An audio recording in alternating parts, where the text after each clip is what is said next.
তো আমরা সুখসাগর থেকে বের হইলাম, এখন যাচ্ছি দিনাজপুর বড় মাঠের উদ্দেশ্যে। রাত হয় নাই এখনো, সন্ধ্যা 7:03, মানে মাত্র আজান দিল আর কি, নামাজ শুরু হয়েছে এরকম ভাব। কিন্তু এটা একটা দর্শনীয় স্থান হিসাবে এই জায়গার রাস্তাটা একটু ভালো করা উচিত, কারণ এখান দিয়ে এখন অনেকে যাওয়া আসা করে। আর এমন না যে এখানে শুধু ঈদের সময়টাতেই মানুষজন যায়, এখানে এমনিতেও মানুষজন ঘুরতে যায়, কারণ জায়গাটা মোটামুটি সুন্দর আছে আশেপাশে। এখানে যারা স্থানীয় তাদের অবসর সময়টা তারা ওখানে যেতেই চায় বা যেতে পারে না, ভালো লাগছে, খারাপ না। তবে আমাদের ফাইনাল ডেস্টিনেশন এটা ছিল না। যদি বৃষ্টিটা না আসতো তাহলে আমরা হয়তো বা সিংড়া ফরেস্ট ওখানেই যাইতাম, কিন্তু ওখানে যাওয়া হইল না বৃষ্টির কারণে। আচ্ছা হোক, এই রাস্তাটা একটু খারাপ। এটা শহর থেকে একটু আউটসাইড, এই জন্য এখন ভিড় নাই। যখন শহরে ঢুকবো তখন বুঝতে পারবেন যে দিনাজপুরে কি পরিমাণ অটো। 3টা বাইক আগে চলে গেছে, আমি একটু ক্যামেরা সেট আপ করার জন্য এসে পড়ে গেছি। রাস্তার অবস্থা,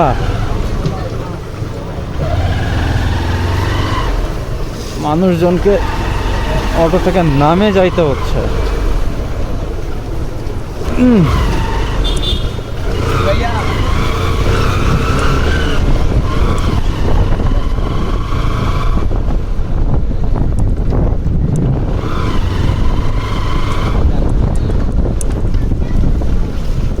কি হয়ে আছে দেখেন, এটা একটা রাস্তার অবস্থা।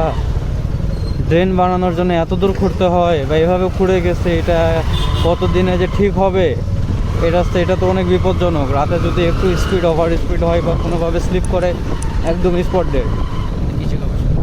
এটা কৃষি গবেষণা কেন্দ্র, এর সামনের যে রাস্তা যদি এইরকম হয় তাহলে এখানকার মানুষের কি পরিমাণ ভোগান্তি চিন্তা করার। ধরেন যে একটা ডেলিভারি পেশেন্ট এই রাস্তা দিয়ে যাচ্ছে, এমন একদম ইমার্জেন্সি, সেক্ষেত্রে কি অবস্থাটা হবে চিন্তা করে দেখেন। ঝাঁকিতেই তো অবস্থা খারাপ হয়ে যাবে। অতিরিক্ত পরিচালক কার্যালয়,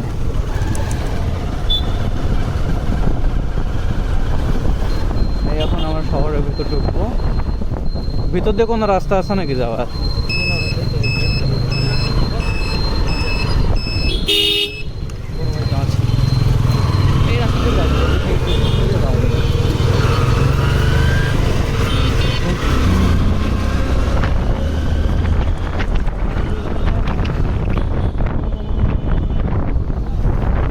এই শুরু হইলো অটো রাজ্য। কিছু সময় না, ম্যাক্সিমাম মানে দিনাজপুরটাই হচ্ছে যাত্রীর থেকে অটো বেশি। অবশ্যই একটার সুবিধা, সেটা হচ্ছে যে যারা অটোতে মুভ করে তাদের জন্য ভাড়াটা অনেক কম পড়ে যায়। কারণ আমরা যেমন একটা অটো বা রিক্সাতে একা যাতায়াত করি, এখানে সেরকম না। এখানে যদি 8টা সিট হয় এবং 8জন যেতে চায়, 8জন যেতে পারবে। দেখা যাচ্ছে যে 10 টাকা ভাড়া, 8জনে 10 টাকা করে দিল। এরপরে অটোওয়ালাদেরও যেরকম ইনকাম হয়, মানুষের চলাচলের সুবিধা। কিন্তু এই অটোর জন্য যে আদার্স যেই ভেহিকেলগুলো আছে বা বাইক আছে, এগুলো মুভ করাটা একটু কষ্টকর হয়ে যায়।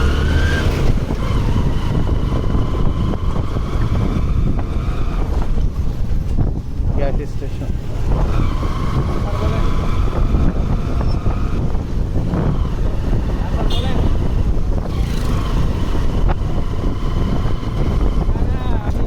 রাস্তার মাঝখানে এমনভাবে খাল, এগুলো আসলে অজানা থাকলে একদম ঝামেলা হয়ে যাবে।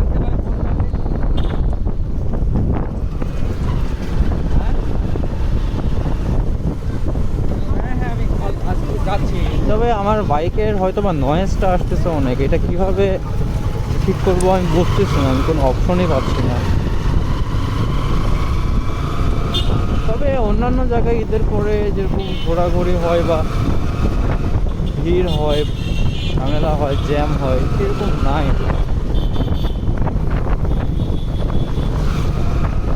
আরে মামা লাইট নামাও, কিচ্ছু দেখা যায় না। এইভাবে তারা যদি লাইট দিয়ে চলাচল করে তাহলে আমাদের কি অবস্থা? এদিকে কি কোনো রাস্তা আছে? আছে হয়তো।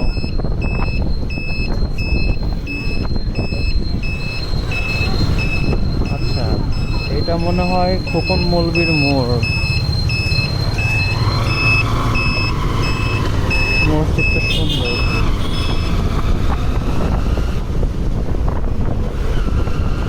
সামনের বাইকটা এটা আমাদেরই পড়বে। ও রাস্তার মাঝখানে এমন ভাবে বেড দেওয়া।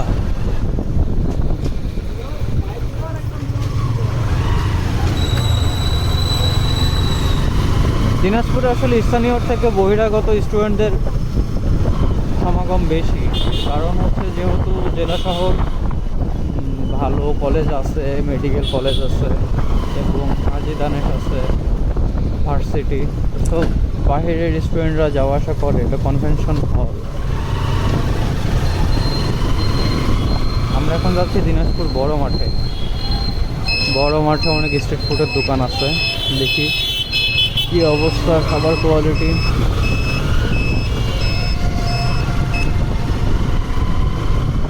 আমি কোথা থেকে যে কই যাচ্ছি আমি তো কিছু বুঝতেছি না, আমি চিনিও না।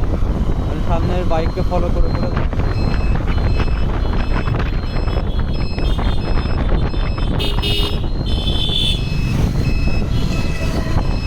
আচ্ছা, সামনে মনে হয় মহিলা কলেজ। সামনে মহিলা কলেজ না? মহিলা কলেজ। আচ্ছা, এই সামনের এটাই মহিলা কলেজ, আর আমরা যাচ্ছি এদিক দিয়ে।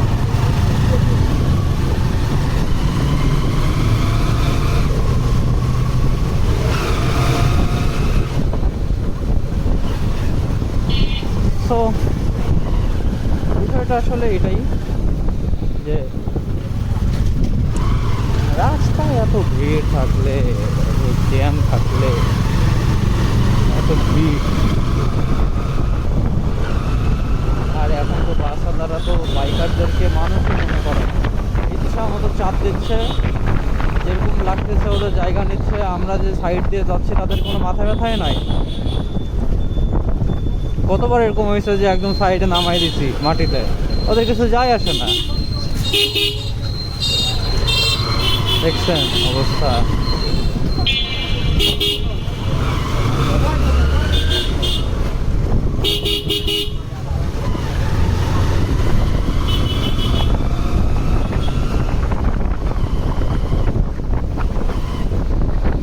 আবার বিট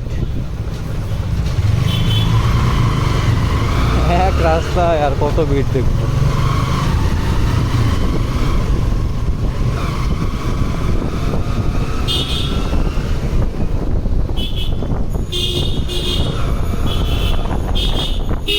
এটা কি আমরা একদম দিনাজপুর বড় মাঠে যাই উঠবো নাকি? সামনে এটা কোন রাস্তা? ও এইটা কি হচ্ছে বয়েজ স্কুল নাকি? এই জেলা স্কুল নাকি এটা? ও আচ্ছা আচ্ছা, মিউনিসিপাল হাই স্কুল। ও আচ্ছা, সামনে তাই না, কাছারি।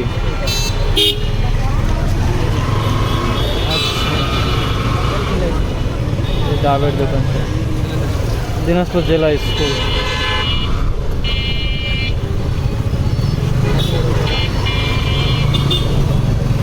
সদর পৌরসভার অবস্থা।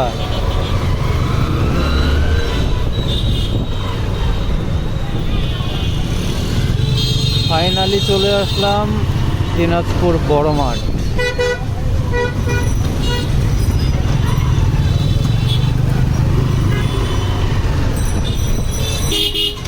বলছিলাম না শুধু অটো আর অটো।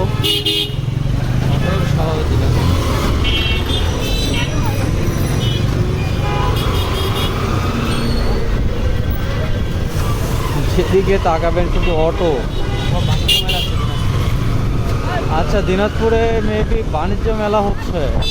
এই জন্য আজকে আরো বেশি ভিড় এইদিকে। দিনাজপুরে বাণিজ্য মেলাটা অনেক বড় হয় শুনছি, ঢোকা হয় নাই কখনো।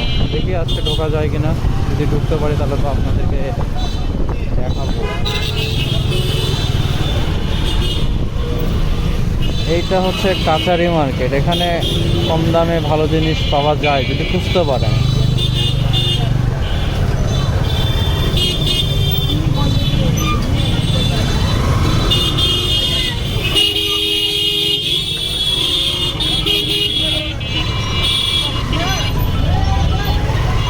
আবার কে ফোন দিল?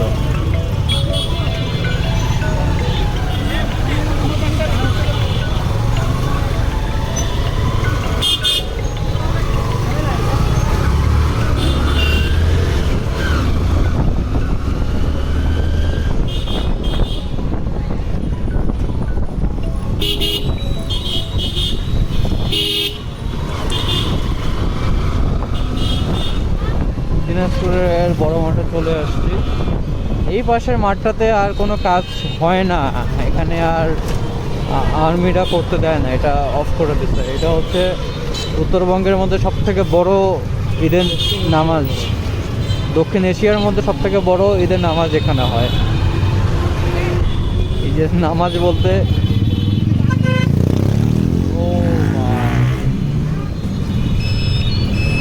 এখন ডানে ঢুকবো।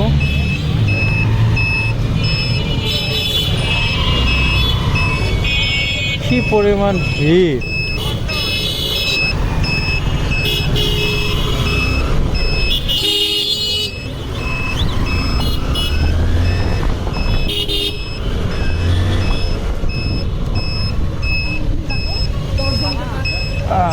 এই হচ্ছে দিনাজপুর বড় মাঠ।